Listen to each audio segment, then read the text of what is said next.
What did you do when anything the Bugaloos I could finished? get, anything we could get, because it We was came funny back- because we were on hold for so long, weren't we? We came home. We came home for Christmas. We were doing a film with Columbia. And that's right. We were waiting to go back to start doing the film for No, this was Columbia. gonna be And then shot at Columbia, Niagara that Falls time, went bankrupt. Yes, yeah.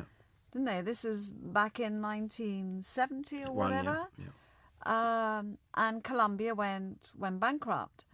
So the film was cancelled. And so we were waiting. They kept on saying, well, we're setting other things up. We're waiting.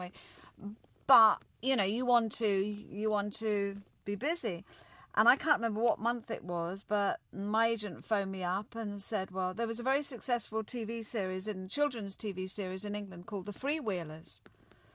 And they wanted me to do the female lead in it. It was two fellas and a girl, but it was an adventure series, riding horses and tanks and all sorts of things.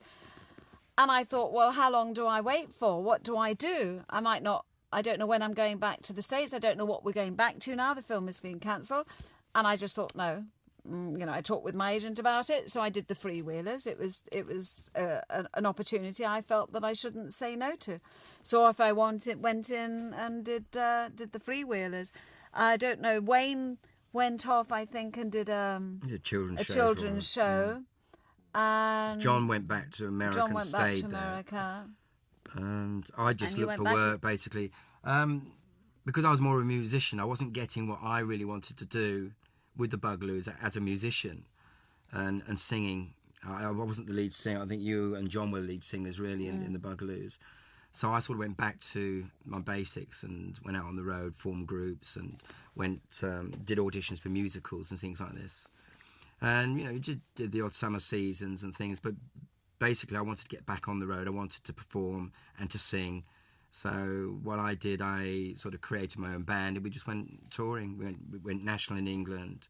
Then we went to Scandinavia, and it was a living there, you see. Now I'm not really. I'm sort of more quiet now. I have a quieter life. I live on a little island now of Spain, which is very pretty. I thought you owned that island. No, not quite.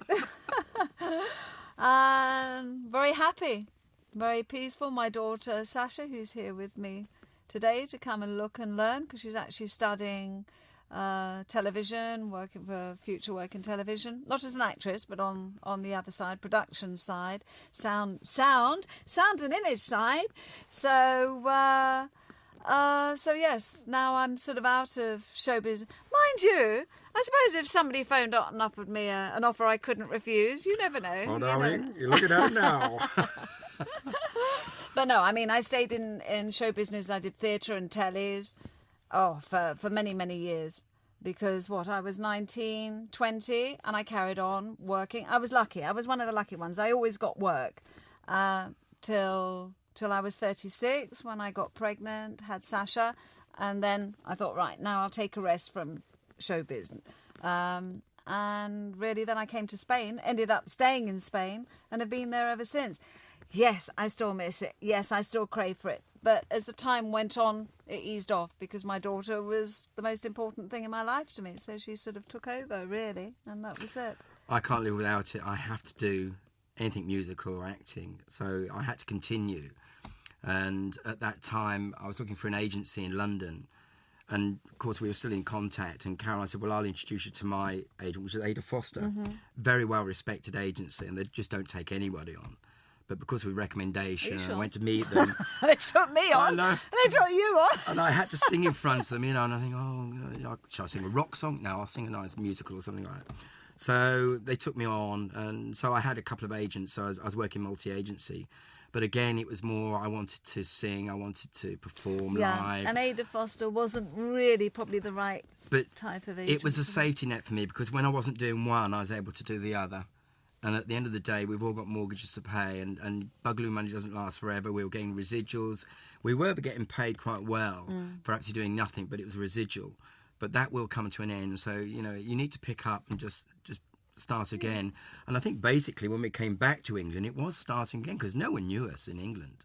We're unknowns virtually.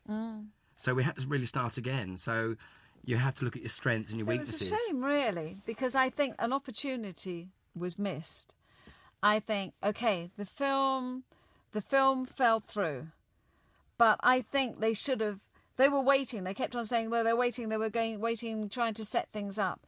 But the trouble is, if we had been there, I believe, sorry, Sid and Marty, but I think if you had taken us back, we were there. That is the PR. That is the promotion. And because you're there, then something would have, you know what I mean? But we had all come back to England, and little by little, we were drifting off, doing our own thing. And that was the problem. We'd done the work. The hard work was done. It was there, ready, and then it had to be shown, and then obviously it just progresses from there. So when we came home in December 1970, it was all fresh and new, and of course it gathered momentum year by year by year. So after the 5th year, it was huge, it was massive, and we weren't a part of that. No, so we felt that, you know, we've got this ability, we could all sing, and we could actually sing live. You know, the time that we did spend together in the house, that wasn't, you know, we were actually rehearsing so that we could sing these songs that are on the albums and so on. And we felt that is something that really should have been exploited. I think there was an opportunity lost there, to be honest. Big opportunity. And it was a way of meeting the fans. The fans could see us, we could see the fans. And it was just... But over a period of time, like everything, if you don't keep something going, it drifts off. I think this show will go on forever. I think it's a production that is timeless. There's nothing in it you can date. No. It's just... No. Okay, the television techniques, the sound techniques and everything, things have moved on. Technology has moved on now. But it's not... I mean, apart from that, the storyline, the whole production is timeless. You can probably still sit children... youngsters in front of this series in 20 years' time, 30 years' time, and they'll still go, it's Fantasyland. It's Fantasyland. My daughter used to watch it. Didn't you? I did. Yeah, there you go. You can just put it on, and I think the fans at that time, they're our friends now. I call them our fans, but they've been loyal to us all this time, and now they let their children watch it, and their children...